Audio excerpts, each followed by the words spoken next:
डर नहीं दहशत हूं। তো কিং এর টাইটেল রিভিল চলে এসেছে বা কিং এর অ্যানাউন্সমেন্ট ভিডিও বলতে পারো, যেটার জন্য সবাই অপেক্ষা করছিল। কি পাঠানের ডিরেক্টর সিদ্ধার্থ আনন্দ কিন্তু এই সিনেমা ডিরেক্ট করছে, এটা তোমরা হয়তো সকলেই জানো। কিন্তু সিদ্ধার্থ আনন্দের সিনেমা কেমন হয় আমরা জানি, এবং পাঠান এবং জওয়ানে শাহরুখ কী ধরনের অ্যাকশন করেছিল, কী লেভেলের অ্যাকশন করেছিল সেটাও কিন্তু আমরা দেখেছি।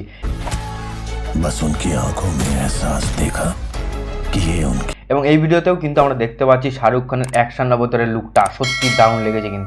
কিন্তু এখানে অ্যাকশনটা নিয়ে কথা বলবো না, কারণ আমরা জানি সিদ্ধার্থ আনন্দ সিনেমায় অ্যাকশন থাকে, হাই লেভেলের অ্যাকশন থাকে। এবং রিসেন্ট টাইমে ডাঙ্কি ছাড়া 2023-এ পাঠান জওয়ান এসেছিল, শাহরুখ কী ধরনের অ্যাকশন করেছিল আমরা সেটা দেখেছি। কিন্তু এখানে হচ্ছে ক্যারেক্টারটাই হচ্ছে মেন ব্যাপার। सिर्फ एक ही नाम।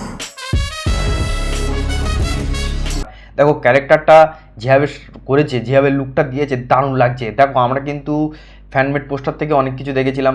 দেখো আমরা সকলেই জানি, এবং ফ্যানমেড পোস্টার একটা খুব ভাইরাল হয়েছিল কাঁচা পাকা চুল নিয়ে শাহরুখ খানের যে লুকটা, এই লুকটা কিন্তু দেখতে পাচ্ছি। 2023-এর পর 2026-এ আসছে সিনেমাটা, 3 বছরের গ্যাপ নিয়েছে, এবং এটা বোঝা যাচ্ছে যে কতটা ঠান্ডা মাথায় এবং খুব চিন্তা ভাবনা করে এই সিনেমাটা বানানো হয়েছে। এই সিনেমায় আমরা আলাদা অন্য ধরনের কিছু দেখতে পাবো, সেটা কিন্তু বুঝতে পারছি। এই ভিডিওতে কিন্তু দেখিয়েও দিয়েছে, ঠিক আছে, এর নিউ শাহরুখ খান এক্সপিরিয়েন্স। ভাই কী এক্সপিরিয়েন্স দেখা পাবা, এখনও কী দেখাতে বাকি। 60 বছরের জন্মদিন হচ্ছে, প্রচুর সিনেমা করেছে, প্রচুর সিনেমা আমরা অনেক কিছু দেখেছি, এখনও নতুন এক্সপিরিয়েন্সের কিছু দেখাবে। তো এখানে শাহরুখের যে ক্যারেক্টারটা সেটা আমরা কিন্তু দেখতে পাচ্ছি, এবং এখানে যে ডায়লগ ডেলিভারিগুলো দিয়েছে পিওর ঘুসবাম্স ডায়লগ। দেখো ডায়লগ ডেলিভারির মধ্যে কিন্তু একটা ওজন আছে, এবং এই ক্যারেক্টারটা কী ধরনের ক্যারেক্টার সেটাই কিন্তু এই টিজার বা এই ভিডিওতে কিন্তু বুঝিয়েছে।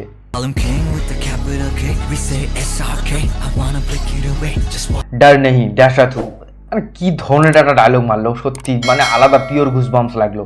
তো এই ডায়লগগুলো দিয়েছে, এবং ডন যে ক্যারেক্টারটা শাহরুখের সাথ থেকেও অনেক অনেক লেভেলের ওপরে এই ক্যারেক্টারটা, সেটাই কিন্তু বোঝাচ্ছে। ডনে কিন্তু 11 মুলক কি পুলিশ খোঁজে, এটা আমরা জানি, কিন্তু এখানে 100 দেশের কথা বলা হচ্ছে যেখানে সে ক্রাইম করেছে বা জুলুম করেছে। এবং এই ভিডিওটা আদৌ সিনেমাতে থাকবে কিনা বোঝা যাচ্ছে না, কেননা পাঠানের সময়ও সিদ্ধার্থ আনন্দ ঠিক এরকমই একটা অ্যানাউন্সমেন্ট ভিডিও নিয়ে এসেছিল, যেটা কিন্তু সিনেমার সঙ্গে কোনো সম্পর্ক ছিল না। এরকম হয়তো হতে পারে যে এটার সঙ্গে সিনেমার কোনো সম্পর্ক নেই, জাস্ট ক্যারেক্টারটাকে বোঝানোর জন্য এরকম একটা ভিডিও অ্যানাউন্সমেন্ট করা হয়েছে, সেটাও হতে পারে, আবার সিনেমাও থাকতে পারে। কিন্তু শাহরুখ যখন এই যে অ্যাকশন অবতারে দেখাচ্ছে না, যে এক্সপিরিয়েন্স ভাই আলাদা রকমের। এবং এখানে লুকটা সত্যি বলছি, লুকটার প্রশংসা করতেই হবে। 3 বছর ধরে শুটিং করেছে, 3 বছর ধরে এই সিনেমার নাম শোনা যাচ্ছে, শুটিং হচ্ছে, এবং খুব সতর্কের সাথে শাহরুখ কিন্তু এই লুকটাকে লুকিয়ে রাখার চেষ্টা করেছে। সব সময় দেখতে পেয়েছি বড় হুডি পরে বা বিভিন্ন ক্যাপ ফ্যাপ পরে কিন্তু লুকিয়ে রাখার চেষ্টা করেছে লুকটা, জাস্ট সারপ্রাইজ দেওয়ার জন্য। এটাই হচ্ছে মেন বিষয়। डर नहीं। শাহরুখ এই জিনিসটা খুব ভালো পারেন এবং খুব ভালোভাবে করেন। এই যে জিনিসটা, এটা কিন্তু আলাদা রকমেরই লাগে হঠাৎ করে যখন একটা মানে দেখো যে জিনিসটা তুমি হয়তো বারবার সোশ্যাল নেটওয়ার্কে দেখছো বা কাঁচা পাকা চুলদারি লুকে, তখন কিন্তু ভালো লাগবে না। কিন্তু এই যে হঠাৎ করে এই যে সারপ্রাইজটা, এটা কিন্তু আলাদা রকমের গুজবাম্পস দেয়। এবং এখানে ডায়লগ কিন্তু বেশ ভারী ভারী ডায়লগ মেরেছে। যখন ইয়েলো জ্যাকেট ট্যাকেট পরে এই যে হেঁটে আসার ড্যাশিং লুকটা দিল, ঠিক আছে, এর পিছনে কিন্তু সেন্ট্রাল জেল দেখা যাচ্ছে, ঠিক আছে। তো এটা কিন্তু একটা আলাদা রকমের ক্যারেক্টার এবং আলাদা রকমেরই ভাইব দিচ্ছে, এবং অলরেডি এই সিনেমার কিন্তু একটা ভাইব তৈরি করে ফেলেছে, এটা বোঝাই যাচ্ছে। এবং টিজার টেলার আসলে বোঝা যাবে, ঠিক আছে। এবং এই সিনেমায় কিন্তু বেশ ভালো ভালো কাস্ট আছে।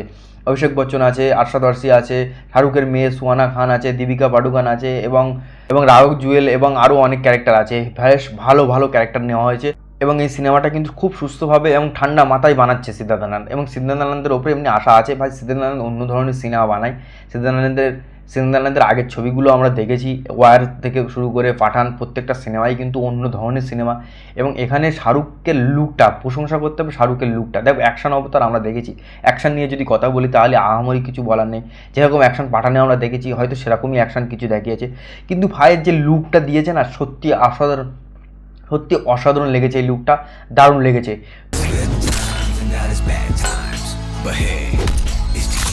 এবং শাহরুখের বার্থডে, তো এই কথাই বলবো, ভালো থাকুন, সুস্থ থাকুন, এবং এরকম ধরনের এক্সপিরিয়েন্স আমাদের দিয়ে থাকুন। ব্যাপকভাবে এনজয় করবে এই মানুষ এই সিনেমাটা, এটা বোঝাই যাচ্ছে। এবং এই সিনেমার কিন্তু রিলিজ ডেট এখনও পর্যন্ত জানা যায়নি, তবে 2026-এ কিন্তু রিলিজ হবে, এটা কনফার্ম করে দিয়েছে। এবং এই সিনেমায় যে এবং এই সিনেমায় কিন্তু অনিরুদ্ধের মিউজিক আছে, এটা হচ্ছে বিশাল ব্যাপার। অনিরুদ্ধের বিজিএম মানে একটা অন্য ধরনের বিজিএম হবে, এখানেও কিন্তু বিজিএম শুনতে পাচ্ছি অলরেডি। তো এই সিনেমার হাইপ আস্তে আস্তে ক্রিয়েট হয়ে যাবে, হাইপ অন্য রকমের লেভেলে চলে যাবে। টিজার টেলার যখন আসবে অলরেডি হাইপ তৈরি হয়ে গিয়েছে এবং হাইপ হবেই এই সিনেমাটার, যেহেতু অনেক লং টাইম নিয়ে সিনেমা বানাচ্ছে, খুব ধীরে সুস্থে সিনেমা বানাচ্ছে। তো এই সিনেমার টিজারটা তোমাদের কেমন লেগেছে কমেন্ট করে জানাও। শাহরুখের বার্থডে উপলক্ষে এই ভিডিওটা কিন্তু একটা অন্যরকম ক্রেজ তৈরি করেছে শাহরুখ খানের ফ্যানদের উপরে। তো কিং খানের ফ্যানদের কাছে একটাই রিকোয়েস্ট করবো, তোমরা এই ভিডিওটা ভালো লাগলে লাইক কমেন্ট শেয়ার করে দিও এবং চ্যানেলটিকে সাবস্ক্রাইব করতে ভুলো না। দেখা হচ্ছে নেক্সট ভিডিও, ততক্ষণ পর্যন্ত সবাই ভালো থেকো, বাই বাই। It's showtime.